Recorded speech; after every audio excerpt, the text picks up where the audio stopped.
Hello. If you saw my last video, my top 5 mistakes I do with my business as of this year, I had just added one to that list, and it is phone etiquette. I noticed every single time I get off the phone, I was like, crap, I should have said this, I should have said that, why did I say that?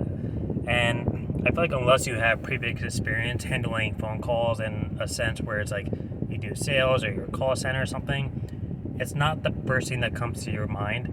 Like, you can be polite over the phone and informative, but there's certain ways to enter and to like lead on conversation and to push through like silences. And I feel like I don't always do that, and that's definitely something I need to work on. So to give you an example, I had a realtor call me yesterday and say, "Hey, I just saw your sign over on so and so," and then he just kind of like cut off, like just stopped, and I was like, "Okay," because I was waiting for him to follow up, and he was like, "Okay, well, I'm a realtor," which is like, I was like, "Crap." And he was like, "I'm a realtor and I have a client that just moved and she left some stuff behind. I need to have some stuff removed. Is that something you can handle?" And I said, "Absolutely. I can take away furniture, appliances, full clean outs, whatever the matter." And he's like, "Great, can I maybe, I have this coming up soon. Can we maybe, like, how do I go about this now?" And I was like, "Well, like, if you want to do an estimate, I can come by and check it out, or if you want to send me pictures, if that's easier for you." And he said, "Okay, great, I'll send you an address later." Now, after the fact, looking back on that conversation, what I think would have been a lot better was to answer the phone call saying, "Hi, this is Chris with Clutter Reduction Junk Removal," and let him say, "Hey, I just saw your sign," and then I would say, "Oh, great. Do you have any questions regarding our junk removal services?" And then he would say, "Yes, I do. I'm a realtor and I have a clean out." I'm like, "Great. I can come by and give you an estimate in person, or if it's easier for you, you can send me as many pictures as possible and I can give you a quote over the phone. When are you looking to have this done?" And then we could have taken it from there. So in that way, one, I'm starting off with a business because for some reason, when it comes to people calling me about my signs, I'm a little less engaging, which is the complete opposite of what I should be doing, because when you just see a sign that doesn't have a logo on it, I have my name but not a logo, they don't know who I am.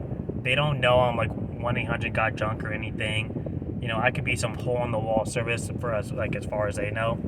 So I need to come off being that professional business that they're calling about to maybe help change their mind. Because I've gone to jobs before, like for estimates, and I go there in my truck and trailer, and they're like, "Oh, I thought you were just going to come like in a pickup truck or something."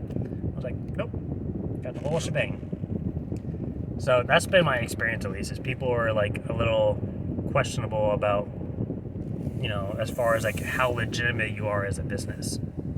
So the phone etiquette is something I want to push for in a way that I'm more aggressive in a, not only like a sales perspective, but offering of services or knowledge, just pushing to like get that lead to where, you book the estimate or you book the job in general. But that's just something I've noticed with my phone calls over time. Even if it's like, I get a lot of people that call and ask for, is it free? Do you charge? Do you do moving? And it's like, no, no, no. And, instead of just saying, "No, sorry, I don't do that," sometimes like when I get people that call and they ask about pricing, they're like, "Oh, crap." And I mentioned this in a couple of videos ago. Like, I've told people before, like, I charge for junk removal, but if your stuff is in good condition, try calling, a donation pickup or a consignment shop to see if they'll pick it up for you, and what they don't take, call me back and we'll work out a price.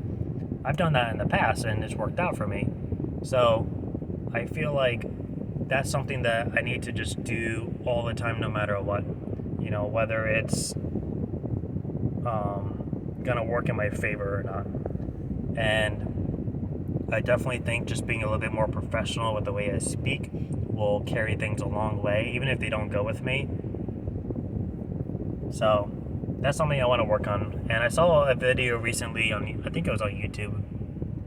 I don't know the guy's name, but he looked like a spokesperson type. He was saying that if you want to learn your phone etiquette or your speaking etiquette, to record yourself talking and then listen to how you speak. understand what words you stutter on. Are you slurring? Are you tripping over your words? Are you, what kind of hand gestures are you making? How does your facial expressions look? Do they match what you're saying? People hanging out. Just record yourself and listen, like watch yourself, and then like don't watch yourself and listen, and then don't listen but watch, like focus on different parts of how you talk. And I noticed that with these videos, a lot of these videos I play for myself. I told my girlfriend before, I was like, majority of these videos I make, because keep in mind, all these videos I'm making are mistakes I've made, things I've learned, or they're something that I want to improve on, or tips I know about, like, or experiences, and these are all things I'm trying to correct.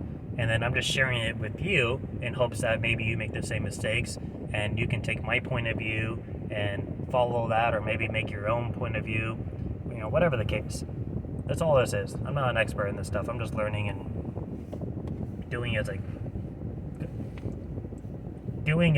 go. I don't know. Whatever. You get the point. So I play a lot of the videos back, and I notice, like, if I stutter or trip over a word. I mean, I had speech impediment growing up as a kid, but a lot of these videos, like, I'm learning for myself. But that's not the point of this video. The point is the phone etiquette. But yeah, I did that estimate, sent him over a picture. I'll throw a screenshot of how I do estimates. They're not always as detailed, but when I was chit-chatting with him, he wasn't as detailed as I was. I was like the one being detailed, and I even brought up a few points that he didn't think about. And he was like, "You think of everything, don't you?" And I was like, "You have to." So I'll throw some screenshots up of how I do estimates. They're not always as intricate as this one, but I did it because I'm not charging him for labor time. I'm just charging him for the load size and material size, because there's a lot of bags I have to use.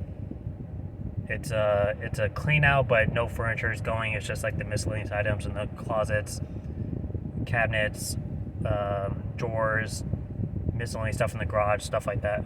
Because the couple moved to the west coast of Florida, left everything behind except for like personal belongings. So they're keeping it furnished and just getting rid of all the little stuff.